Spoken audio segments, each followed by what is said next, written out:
Good morning.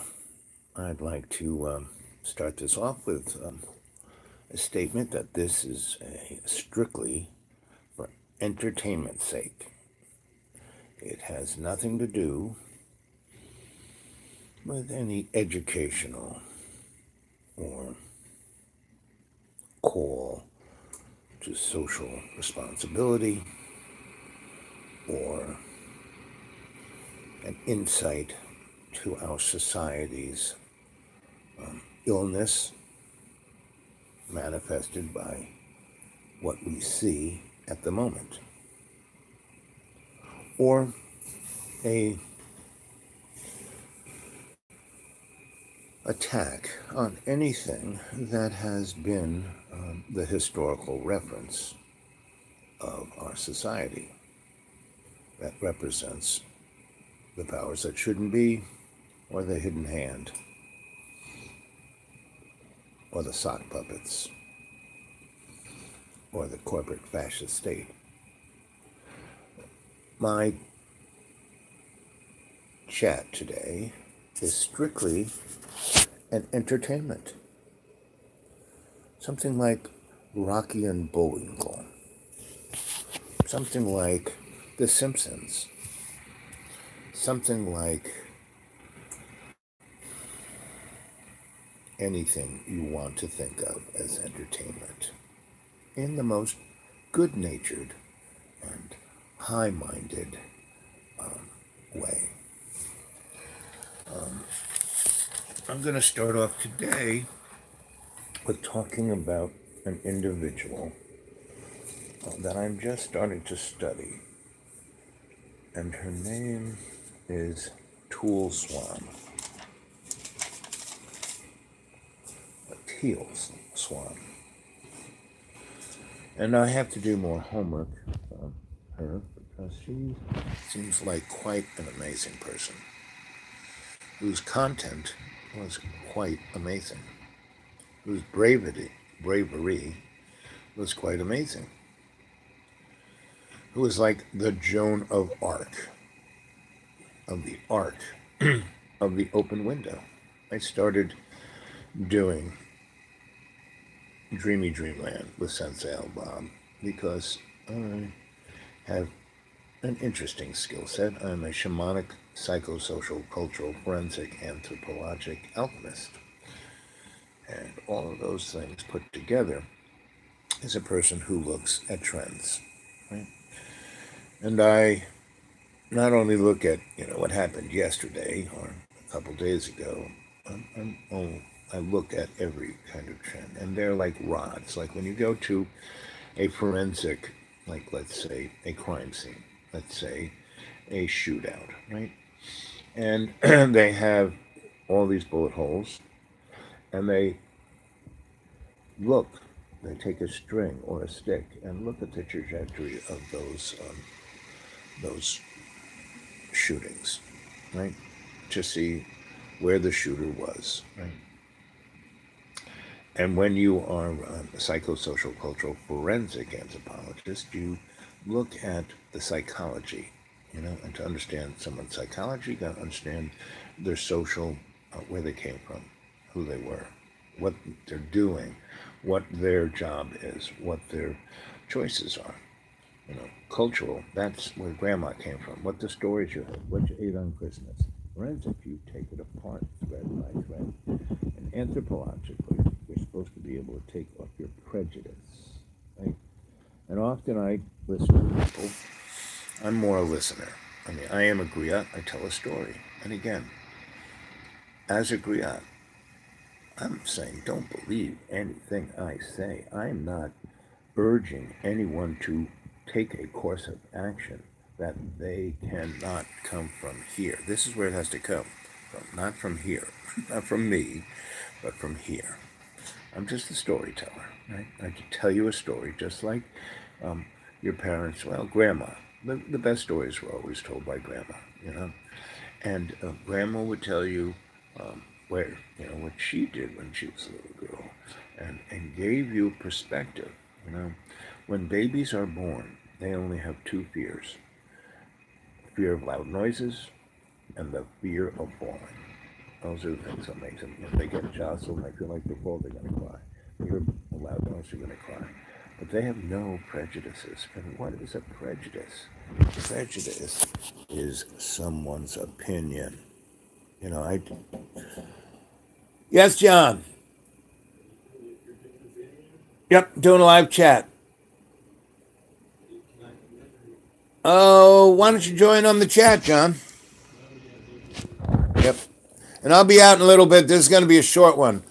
I'm going to make some oatmeal. I don't want to lose the thread, but I'll be out in a little bit. The thought. I'll be out in a little bit, okay, buddy?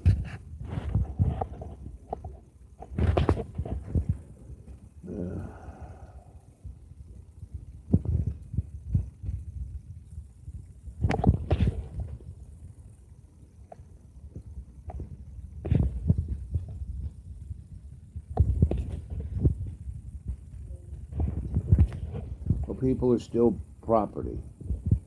If you go to a channel called stoptheclimb.net, that woman is like off the friggin' hook.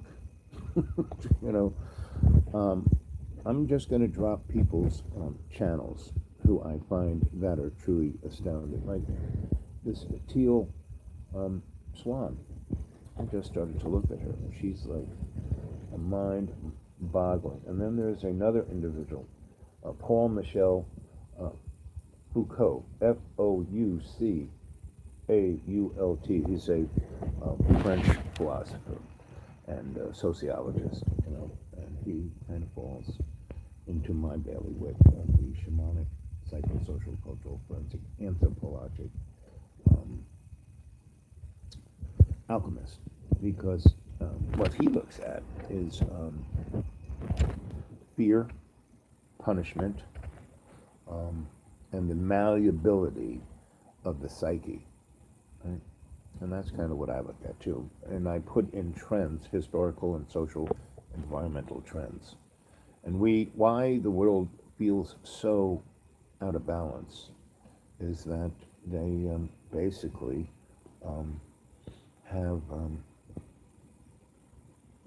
we're at this window, and all these things that go back billions of years.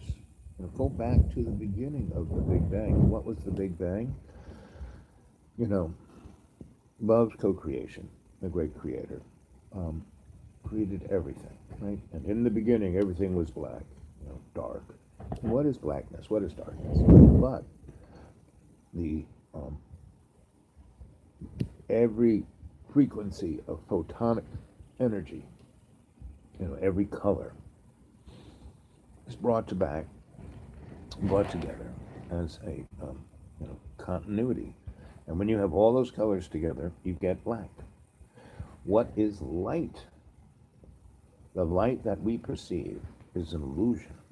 It comes from Lucifer's freaking out because, you know, Lucifer was the head dude of heaven, of the hierarchy. See, the thing is, within the hierarchy, everything was nice and orderly and controlled and went through this set path. And animals, who are all our relations, aren't of that path because they do not have a free will, right? Whereas creatures like us, our consciousness has a free will because love's co-creation wanted someone to co-create with that had a free will, that just wouldn't follow the hierarchy, the dogma, right? And Lucifer is all about the dogma, right? But he lost its mind and broke heaven. And, you know, that energy of that hegemony being broken came shooting down as light and hit that one little particle of matter, and that's where it hit the Big Bang.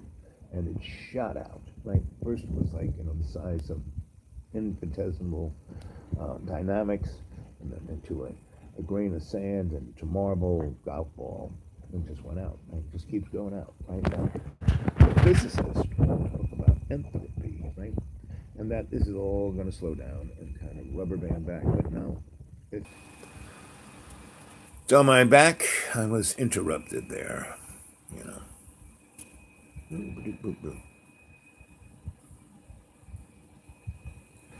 Live chat.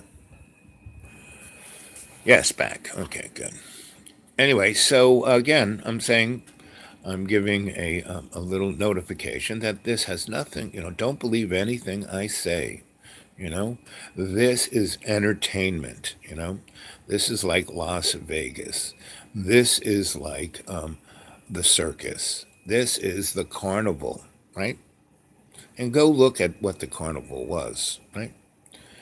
Go look at the carnival. Go Wikipedia carnival. You'll see that all through history, all the way back to Mesopotamia, the carnival was the vehicle for the vox populace, the people, to experience their own life outside their drudgery.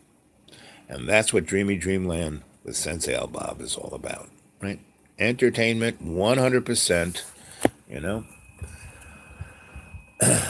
But this is where you can exercise your free will through your thought process, through your consciousness, right? You can break, just for entertainment's sake, the motif of style and taste. Go, look up those two words, style and taste, right? Again, you guys, you got to do one or two things. You need to either have one of these things, a composition book, and write stuff down like I do because my memory is like, a sieve. Or you do what I also do, is that everything you hear, see, taste, smell, everything in this illusion world goes into your Akashic record. And man, it's all there. It's better than a laptop. So just go into state, 20% in, 30% out. So let's see what you guys are saying here. Because boop, boop, boop, boop.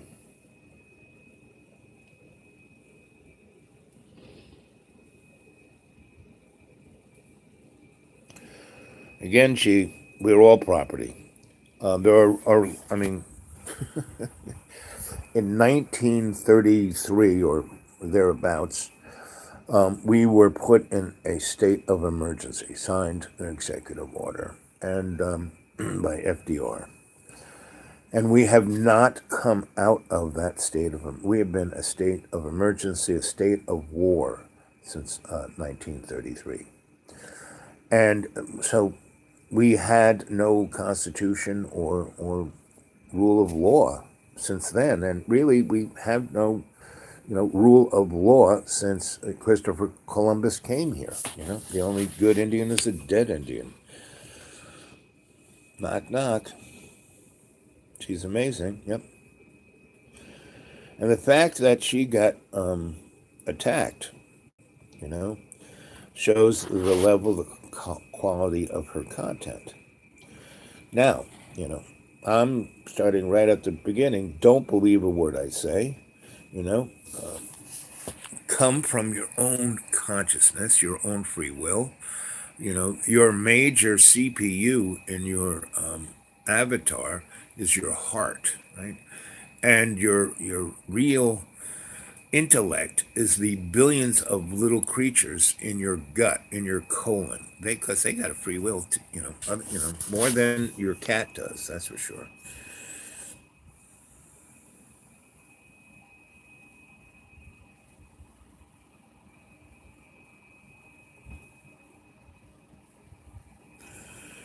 Again, the title of this thing is about, the social abuse, meaning bullying. But our whole society bullies. That's how the powers that shouldn't be keep in control. They bully people, right? And as a young little whippersnapper, I was very blessed to be brought up by my grandma, who was Italian, unconditionally loving grandma, who read a lot. right? But when people looked at her, they just saw her as a stupid Italian old woman, right? Just because she didn't have any, she showed me that degrees don't mean anything. I got more degrees than a thermometer, but it doesn't mean anything, you know? And I did not matriculate. And when I tell people all the things I did, I mean, I had to start taking pictures of everything, so I could say, see, here I am. Here I am with the Pope. Here I am with the extraterrestrials. Yep, there's me and FDR. Bottom line, in law today, photographs are not considered evidence unless it is being given to the court by the prosecution. The defense can't use photographs or images for, you know, protecting yourself from the law. That's fake news. But if the court, the police, the Justice Department at all uses any one of the billions of cameras, CTVs, that all over the place, well, that's that. Oh, well, we can trust that, you know. So this is all where we have to start looking at, right? We all suffer from social PTSD, you know. And the thing that kept me from being destroyed by that as a child in public school, it was the time that I was in grammar school. They had bullies, but they weren't like the kind of bullies that are today, because they didn't have, they weren't dipped, like how you dip an animal. They weren't dipped in hate's self-loathing. And the bullies that I went up against, I didn't even notice. And they would say mean and cruel things to me. I didn't even, just kind of, because I was thinking about, space travel and geometry and, aesthetics and beauty and poetry, and it just, whoop, right over my head, right? And I was a little peanut.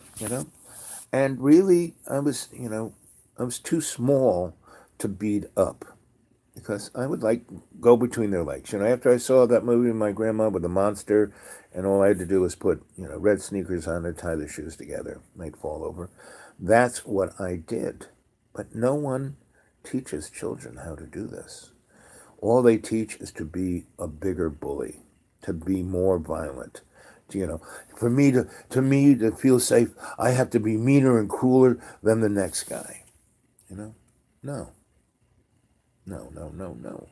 You know, what we need is a cadre where we all feel safe together, where we all support and got each other's backs. That's why we go into Akashic Record. We have a librarian who brings us information, an animal totem that gives us the 411 on what's going on, and your guardian angel. And if you're there and you are awake, Buddha by the side of the road, luminescence in his being awake and conscious. A moron traveler goes, "Whoa, are you God?" And Buddha says, "No." "Well, what are you, man?" Buddha replies, "I'm awake." And when you're awake, you can sense the evil, the threat, 10 blocks away, and then you just get out of the way. A number of people have been contacting me going, "But you got to be violent. You got to protect yourself. You got to, kill or be killed." No. And some people are writing to me on the Dude Awake 42 at Gmail. Man, you got to, learn martial arts and be violent. No. And some people, well, have you read Sun Tzu, The Art of War? Yes. And the major thing of that book is be aware, get out of the way. The best battle you can have is not to have one. I mean, look at in Afghanistan. Every empire, the Greeks, the Romans, the English, the Russians, you name it, the Persians, us, we all attacked the Afghani culture, and we've all got our ass kicked. By these guys running around. In Vietnam, we got our ass kicked. We were carpet bombing the place. We were, you think chemtrails are bad? we were hosing down their whole freaking country with Agent Orange. That was to kill the people, not defoliate the plants. And the strength and level that we used, that's what it was for. And those people just didn't give up. They ran around in bedroom slippers and AK-47s when we had missiles and satellites and, carpet bombing and jet fighters and napalm and guys who just go in and kill everyone, right? And that's what we did in, Afghanistan and Iraq and Syria and about 200 other countries. Our military is to support Wall Street, not to keep us safe. And this is just entertainment. Hey, this is just a joke. Oh, this ain't serious stuff. No way. Don't believe me. I'm just your old, Papa Smurf Sensei El Bob. I got this little, instead of blue, I'm a little pink, right? So, let's see what you guys are saying.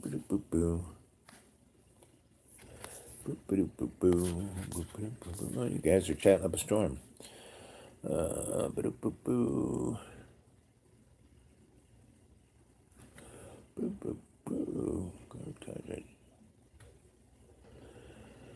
Oh, we got to try to figure out just a small sliver of this world. And the small sliver of this world is when you go into state and you go into, your superconscious mind, your sanctuary of your own choosing, and you go to the east, to the tree of knowledge, and look in the roots, and that's the sliver of this world. We can go into every little sliver of this world and see what it is.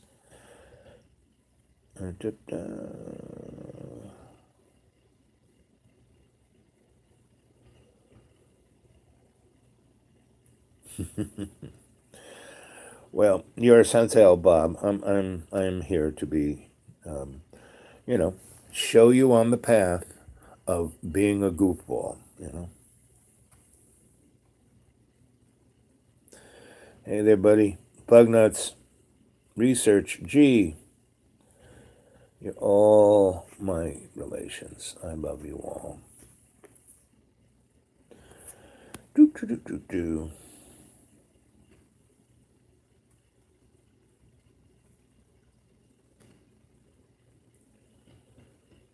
We will always be until martial. We are in martial law, G. They could just come and stick a bag on your head and take you away. That's the good old Patriot Act. And about 20 other, executive orders and etc.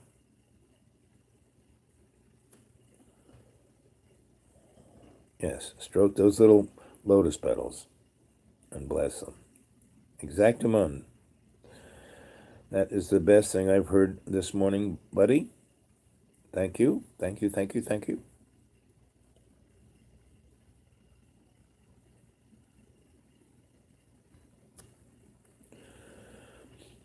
So I'll tell you a little story, because that's my job as a griot. So I was talking to a friend who got sent to a boarding school, and that her parents sent all of the kids to boarding schools because they were rich and they could.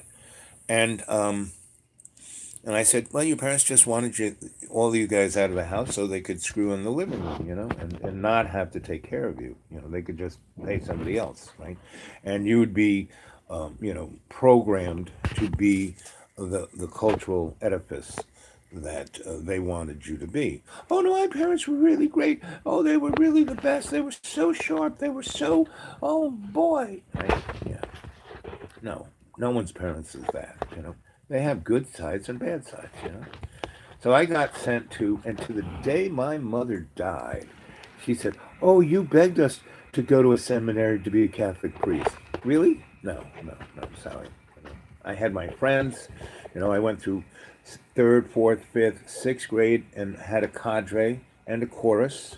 Then I went to 7th and 8th grade, which was amazing because it was a super brand new school. We were the first kids there. All the teachers, I mean, we had, like one teacher for every 8 kids because there wasn't any bunch before us and there was no bunch, they were coming back. They weren't in the building yet. We were, the 120 of us, and we almost had, we had about 60 teachers. It was amazing, right? And we had art and music and theater, and I had this great math teacher, Mr. What was his name? He was Hispanic. It started with M, and he taught me the beauty of geometry and that how geometry was everything, right? And he showed me, he was the person who got me into Kabbalah, the tree of life, the the mathematics of the spheres. And I was in 7th grade, you know. And Dr. Black was my art teacher, he was like the bomb. So I was, and my brother had gone off to, and the high school was just as cool. It was like built 4 years, so it was like on that same track. That's why the middle school was the way, and we were right next to each other, right? And my brother had been 3 years ahead of me. He went to that high school, except for the first year where he went to Brooklyn Prep, where the Jesuits, beat him. So, and then in college he went to St. Michael's, where they beat him. And that's what my parents, they sent us to these institutions. They sent when I was in 3rd grade, my sister was wearing, a nun's outfit because she was in a nunnery. She lived at home, but I'd be eating my Cheerios and my sister would stroll in with the penguin suit, And my sister got sent off to, when she started to rebel, she got sent off to the Mind Meld Catholic school. But I was lucky because in 1st grade, this nun nearly killed me, so they didn't put me through that. But I was sent off to Canterbury, which is a Catholic. It's a very interesting school, and it's Jesuits, Franciscans, and they have 3 sects there. They have guys who are going to be businessmen for the Pope. There are guys who are going to be military guys for the Pope. And there are guys like me who are going to be rocket scientists for the Pope, but we're going to be priests. And it was everything that a school for mind control of the Catholics. And I kind of rebelled. So I got severely punished. I mean, I just kept doing these pranks, and I got, tied to a fire pipe and beat unconscious with 2x4s, broke my ribs, broke my arm, broke my fingers, broke my ankle, compound fracture. I was in a hospital. I called, my parents were in Italy visiting the Pope, and they had a thing with the Pope where there were only 12 people. Anyway, and get me out of here. My dad said, tough it out. What could I do? But I doubled down, and that's another story. I just doubled down to the point where a cardinal had to come and take me out of there. Otherwise, these sick fuck Franciscans and Jesuits were going to kill me. They tried to kill me time and time again. And they had their own bullies. And our school had this thing called fagging, where the upperclassmen ruled. And they treated us slaves. Like you were, you'd say, we were property. We were worse than property. Not only that, the school administration, there were the people who worked on the grounds and in the farm and in the kitchens, and they were called wombats. And they were literally slaves. They were indentured servants and had been there generations. And because I got punished by, I had to work in the farm, I had to work in the kitchen, I had to wait, I had to do all the things, a wombat. And I was like, this is not right. And I organized the kitchen staff to go on strike on when the parents were there. And so they didn't, they went around, we're slaves, we're indentured servants. We made chains made out of paper mache, and we didn't make the parents' food. We didn't, we went on strike for that whole weekend from Thursday to Tuesday. We didn't do any, and what could, and the TV guy showed up. Ooh, and I wasn't the spokesperson, but boy, they all said, if it wasn't for this little boy over here, and I'm still a little peanut, right? We would never have done that. We've never had the courage, and that's my job. I'm the guy over there, right? I'm not in the spotlight because, hey, it's not my job, So these two priests, this Franciscan and this Jesuit, they had it out for me. So, and that's how I ended up tied to the fire pipes, being, beat an inch to my death, and and every time I, was waiting, someone would try and trip me, and I would just kind of skip over. And I used to wear a little piece of plastic tape like a mustache, and have a white coat and a tray and a thing over my arm, and I would skip around and be the best waiter there was. And then I'd have to wait for the waiter, so I never got to eat. Then I'd have to rush over to class, right? Because I knew Latin, I had to get up way early to be the altar boy, because every morning at 6 we went to church. And I only did it because I had this cadre, and we were all, not misfits, just, different. I had these two friends who were like reincarnation of sharecropper black farmers who, one was Muddy Waters and the other was, Big Bill Flint. And they played, New Orleans music like you couldn't believe. And they came from Connecticut, from a rich family, but they always wore black. They looked like the Blues Brothers. They were the original Blues Brothers, right? And I had this friend, Igo, who was made Albert Einstein look like a moron, which he was. And then the Bradley tank. I had a Buzz Bradley. His grandfather was General Bradley. And when they initiated the Bradley tank, Buzz got, hit the, he was going to be a general. He was going off to, he was one of the guys wearing the uniform. And there was 3 or 4 other, and the rest were all of these elites, what was his name? Austin Hurst was in my class. And it was just like Horwatz. Austin Hurst looks just like the kid who is, the blonde guy. Austin had blonde. He looked just like him, right? And, it was as evil as, the evil parts of Hogwarts, Anyway, so I got blamed for everything because pretty much, so I was a waiter, right? And this senior guy, big hockey player, right? Really mean, right? And he put his leg out to try and trip me. And I had 2 big, at least gallon bowls of steaming napalm oatmeal, right? And he put his thing out there, and he wanted me to go flat across the thing and get the steaming oatmeal all over me. Well, I kind of just skipped over his leg, and I lost my balance, and my tray kind of slow motion went like this. And the 2 gallon pots of oatmeal went flying through the air, and one landed on the head of the guy who tried to,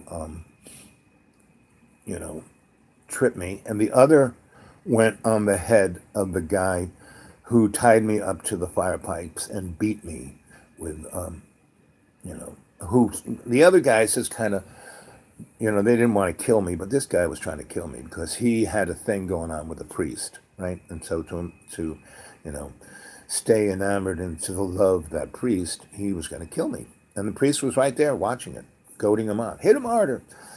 And so those 2 little went, woo, woo, woo, woo, woo, woo. And God, I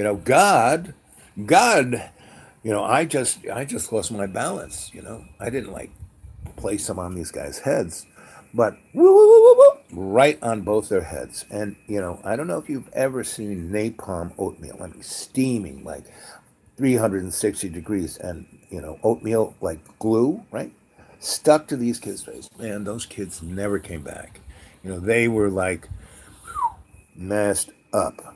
And the whole school saw it. The whole school saw this guy put his leg out. The whole school saw me kind of skip over it and lose my balance. And the whole school saw that. I didn't, project it at them. The thing just, so it was like that. And the freshman class, because all these guys, these two guys, were the number one bullies of the whole freshman class. They beat every one of them up. They took one of my friends and carried him off into the senior dorm and did sexual acts to him, and then painted him in oil-based paint of the school colors, and the kid nearly died. Like Goldfinger nearly died of, being, his whole skin was covered from head to toe with this oil-based paint. He never came back. So it was like that my whole freshman year, right? And basically, after that, almost dying, being tied to the fire pipes, I got this sixth sense. I wasn't even conscious of it. Like this other hockey bully, they were all hockey bullies. Basically, because I dissed him I was supposed to wait at this dance, and his date, I was supposed to be her escort, like take her from the bus, take her to the hockey thing. And Gina Riley, my first real girlfriend. I had a chorus of women, females that liked me, and we were buddies. But anyway, Gina, I got her from the bus. We're heading for the hockey rink, and she goes, "You don't want to watch hockey, do you?" I go, "No." She goes, "My dad's on the board of this place. I know every square inch. I've been running around the school since I was a little girl. I know all the hiding places. Let me show you some fun places." So we did, and I didn't turn her over to him, after he came back from the hockey match and, smelling of all that victory. And then there was a tea where we showed up like 30 minutes late, and my clothes were all just raveled, and so were hers. And my buddies who were playing for the tea, and they were just playing, right? And so we walked in, and I didn't, again, turn her over, like a slave, the guy with the whip, who's also a slave.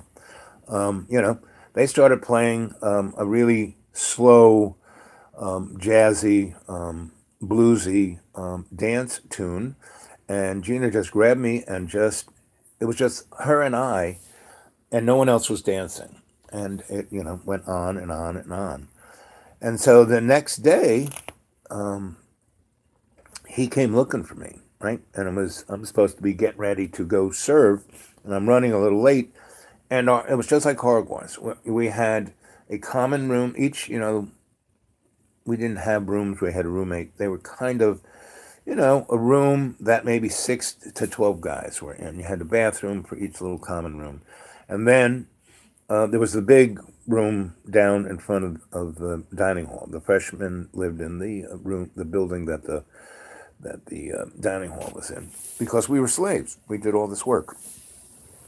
And the other freshman dorm was over near the farm. Anyway, so I was rushing, and I had one shoe on, and I had a sweater over my head, and I couldn't see it, it was like totally covering me up. And I basically was hobbling towards the staircase to, get ready. And it had this big banister, and we were like on the 3rd floor, right? It's probably from that banister to down where everyone's waiting to go in for breakfast is maybe 60 feet, give or take. And so I can't see anything. I'm like, trying to get my foot in the shoe. I'm trying to get my sweater over my head. And this guy is waiting for me at the backside of the corridor, right before the staircase. And he's going to whack me upside the head, so I will just tumble down the staircase and die, right? Anyway, so he goes to whack me. And everybody is, all the freshmen are like, all around me, and they don't even notice this guy. But then, just as he's swinging to, like, lay me to waste, they're all going, "Ah!" And he gets his baseball bat and arm caught into my sweater. You know, he doesn't hit me here or anywhere. It's like over here where the sweater has got nothing in it. And he gets his arm caught in, and I feel this pressure, and I kind of turn around like this, and it flips him right over the banister. And like a movie, he falls, tumbles, and everyone down, he's screaming, and everyone's looking up, right? And if his buddies, his senior buddies on the hockey team, tried to catch him, he would have probably been okay. But everyone got out of the way. And there was this big chair that the headmaster would sit in, or the bishop, and there was this table, and he came, and he's back, hit the big part of the chair right here, and a nasty sound came out of that, and he flipped over and exploded the table.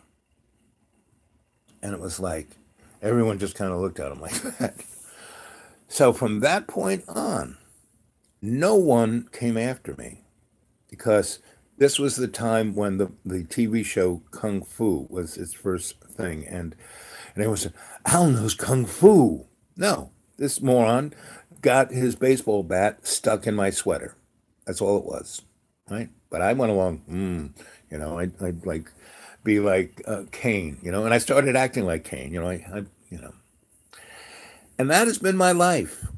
My butt has always been pulled out of the fire, right? I've always had an amazing, instead of being emotionally crushed by my parents, emotionally being crushed, because both my parents were, abused by the system. My dad was Italian, and when he grew up as a boy, being Italian was worse than being a Muslim and a Mexican together, right? Go look at the history of the Italian people between 1890 and 1930, right? And they lived in places like Little Italy. All those Muslims, in out there in Michigan, they don't mix. They just don't mix. That's evil. They should be. That's treasonous. No, the Italian folk during that period, they said the same thing, and they actually, hung people for just being Italian because it was treasonous. I mean, this is not like something new, gang. This has been going. And again, I have to say, this is a great joke. This is all just entertainment.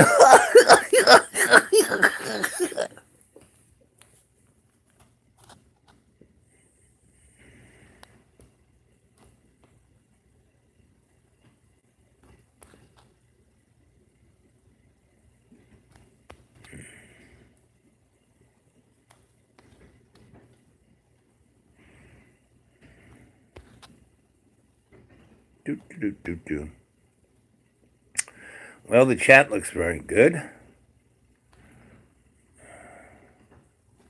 So I have to go do my homework, and it's 43 minutes, and it's going to be 49 seconds. And so come prepared with your thoughts here, because you got some great thoughts here, Ink and Jane. Yep.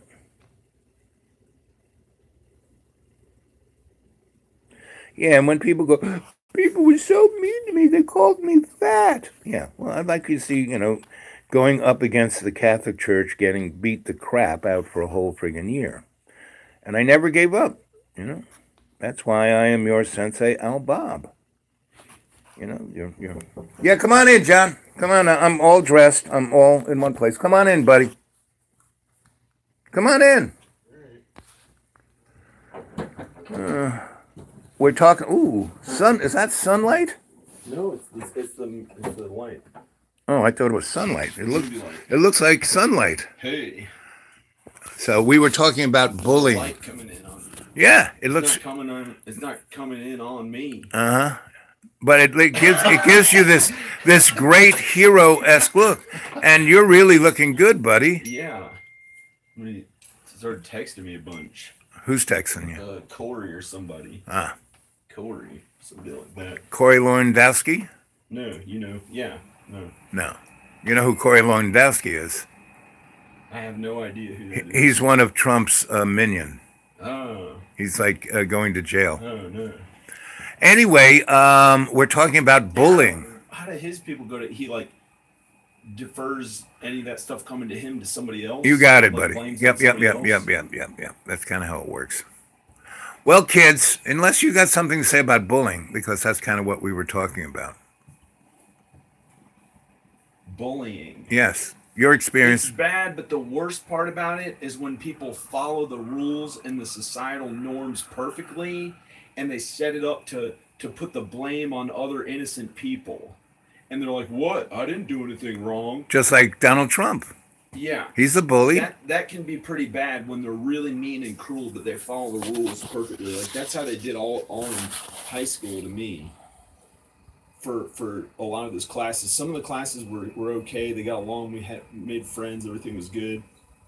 Some of them were like, "I'm the number one Mr. All-Star person in the classroom, and look at that person over there suffering wherever they are. They're over there. Oh yeah, they're suffering. I can see them. They're about to die. I'm Senator, what's his name on stage while he's getting tased to death." And they're like, and they're well aware of it, but they don't stand in to help those people because they know that they're the most powerful and healthy one or whatever it is that they're going through. But they're not.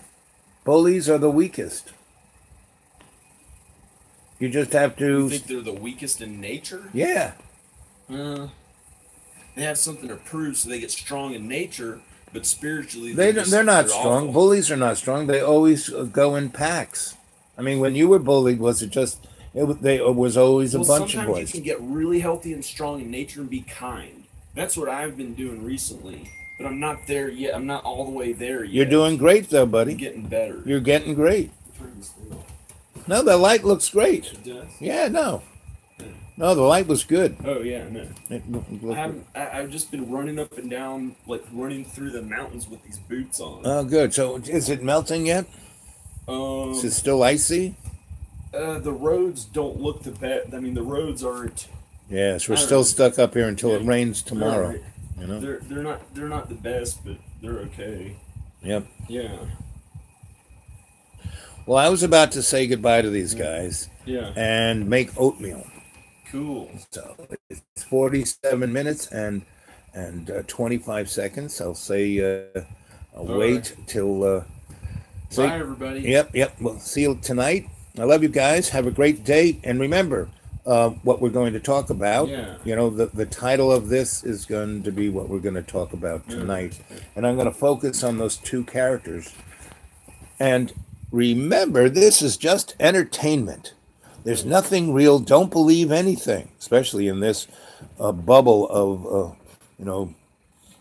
illusion. The only thing that's real is love. What's an illusion? Illusion. Illusion. Illusion. There's illusion. Illusion is Illusion is alluding to something. yes, exactly. And illusion is that like thing that you think is real. It's like, but it's not. You got it. Exactement. Okay, gang. Love you. I'll see you later. Have a good day. Have a good dream. Have a good sleep. Wherever you are. See you later.